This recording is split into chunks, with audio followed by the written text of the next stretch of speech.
The first breath of morning bit into his lungs. Not the kind of cold that merely chills, but a deep, ancient cold that felt like a part of the air itself, sharp and constant. She was already bundled in her thickest deal, the layers of felt and sheepskin, a familiar, heavy comfort. Her husband, Bat Bayar, a man whose wrinkles told stories of 100 winters, was already by the small window. He wasn't looking out, not really. His gaze was inward, perhaps remembering. The breath on the inside of the window pane had instantly crystallized a delicate frost pattern already spreading. Outside, the air itself seemed to crackle.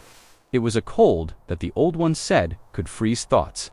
Yet the small iron stove in their gear pulsed with a steady, quiet heat, a small heart beating against the vast, frozen silence. Bat Bayar moved with the slow, deliberate grace of someone who understood the winter's demands. He nudged a heavy log into the glowing mouth of the stove. The wood settled with a soft hiss, and a burst of warm, woody scent filled the air. Chasing away the last whispers of the outside chill, Ingtuya watched him, a quiet smile touching her lips. Their life here was a dance, each movement a part of an ancient rhythm.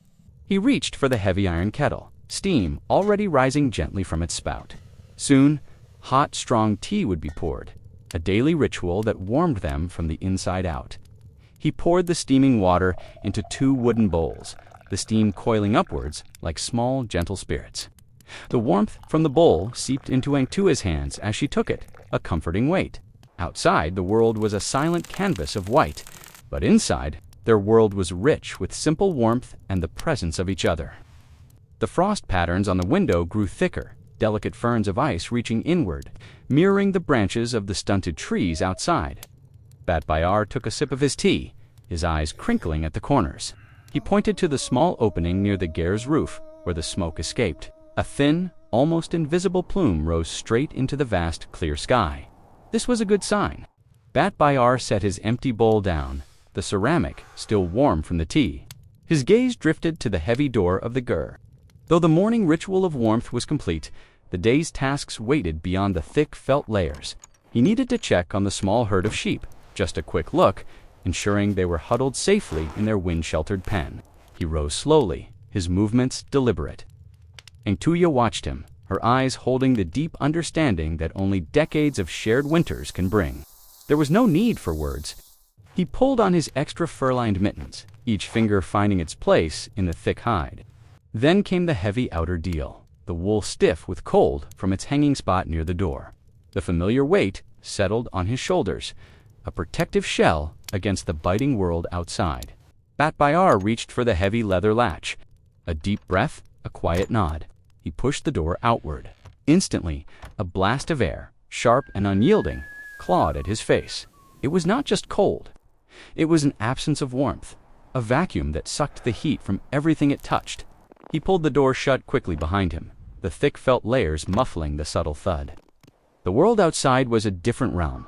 The silence was immense, broken only by the faint, distant whistle of the wind carving patterns across the frozen steppe. Snow, packed hard as stone, crunched with a brittle sound beneath his felt boots as he took his first careful steps.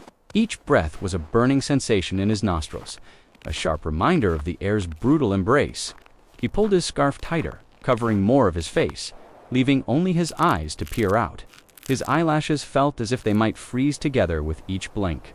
The sun, a pale, distant disk, cast long blue shadows across the sculpted snowdrifts. The sky above was a vast, clear bowl of impossible blue, the kind of blue only seen when the air is utterly free of moisture and utterly frigid. He walked with a practiced economy of movement, his body angled slightly against the unseen currents of air that flowed over the land.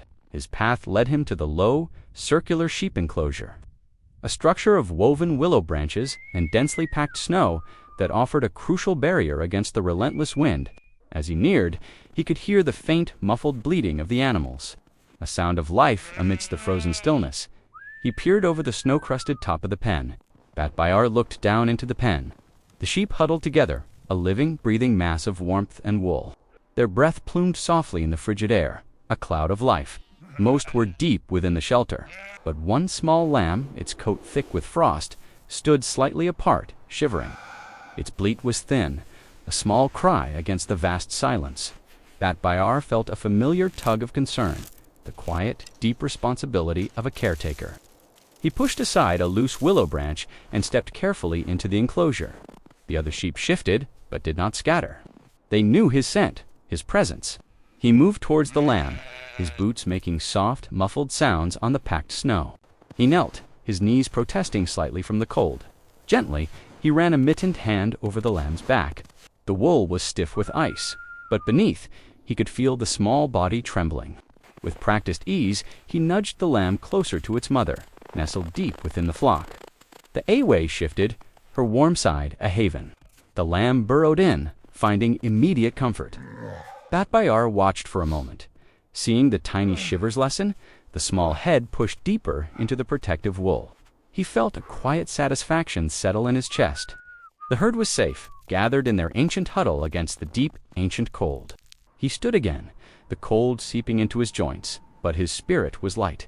The task was done. He looked up, the sky a breathtaking, crystalline blue, so clear it hurt the eyes. The distant sun offered little warmth, but its light was pure, sharp, and beautiful, reflecting off every facet of the snow. A small victory, a daily triumph against the frozen world. Bat Bayar began his slow journey back towards the Ger. The crisp snow crunched softly under his boots, a rhythmic sound in the vast silence. His breath plumed in the air, a small cloud fading quickly into the clear, cold vastness. The light of the pale sun was beginning to shift, painting the distant snowdrifts with faint hues of purple and gold. He paused for a moment, simply observing. The land was still ancient, holding its breath under the weight of the deep freeze. There was a profound beauty in this stillness, a raw, uncompromising grace. He thought of the small lamb, now warm and safe. It was a simple act, a small victory, but it carried the weight of generations. This was their life, a constant negotiation with the elements, a quiet testament to endurance. He reached the Ger, the thick felt door, a familiar sight. Pushing it open, he stepped back into the warmth, the sudden shift enveloping him like a soft blanket. The familiar scent of wood smoke and brewing tea filled his nostrils. Engtuya looked up from her work, a quiet smile on her face. Her hands, nimble despite the cold, were carefully mending a tear in a sheepskin lining. He removed his heavy outer deal, the cold lingering on the wool for a moment before melting into the Ger's warmth.